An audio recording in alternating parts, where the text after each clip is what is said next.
बिस्मिल्लाहिर्रहमानिर्रहीम। अस्सलाम वालेकुम। नासिम यूके से हाजिर हूँ। आज 27 अक्टूबर है, कश्मीर ब्लैक डे। हम सब लोग इसको कश्मीर ब्लैक डे के तौर पर मनाते हैं, इसलिए कि 1947 27 अक्टूबर 1947 को जो महाराजा हरी सिंह की फौजें हैं उन्होंने कश्मीर जम्मू कश्मीर के अंदर श्रीनगर के मुकाम पर वहाँ पे दाखिल हुई और उन्होंने आकर वहाँ पे कश्मीर के ऊपर कब्ज़ा किया।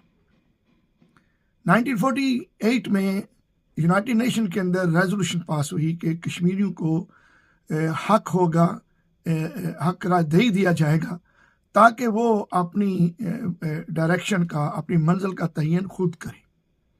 लेकिन आज तक यूनाइटेड नेशन की जो रेजोल्यूशन है उसके ऊपर कोई अमल दरामद नहीं हो सका और इंडिया कि इस वक्त जो मौजूदा सूरत हाल है कश्मीर के अंदर, हर 8 जो कश्मीरी हैं, 8 अफराद, उनके ऊपर एक फौजी बनता है। इतनी फौज है वहाँ पे। वहाँ पैलेट गन के ज़रिए बच्चों की आंखों में वो जो पैलेट गन से हमले किए गए, औरतों की असमत दरी की गई, लोगों को शहीद किया गया। कश्मीरी बड़ी तादाद में जानों का नजराना पेश कर चुके हैं सिर्फ और सिर्फ अपनी आज़ादी के लिए। इमरान खान साहब का एक बयानिया है और खुला ऐलान है कि कश्मीर का फैसला कश्मीरियों की मर्जी से होगा, और वो भी यूनाइटेड नेशन की पास की हुई रेजोल्यूशन के मुताबिक। हम पाकिस्तान में, कश्मीर में, ओवरसीज के अंदर कश्मीर ब्लैक डे के तौर पर इसको मनाते हैं और उस वक्त तक हम आवाज़ बुलंद करते रहेंगे, इसलिए कि कश्मीर के अंदर, जम्मू कश्मीर के अंदर बड़ी तादाद में ह्यूमन राइट्स की वायलेशंस हो रही हैं।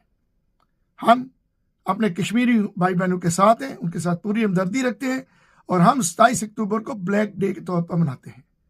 जब तक उनको हक रह दही का राइट नहीं दिया जाता, राइट टू सेल्फ डिटर्मिनेशन, हम इस नाइंसाफी के ऊपर आवाज़ बुलंद करते रहेंगे और 27 अक्टूबर को एक ब्लैक डे के तौर पर हम मनाते रहेंगे।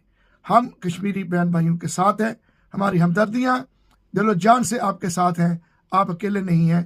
पाकिस्तान जिंदाबाद, कश्मीर जिंदाबाद।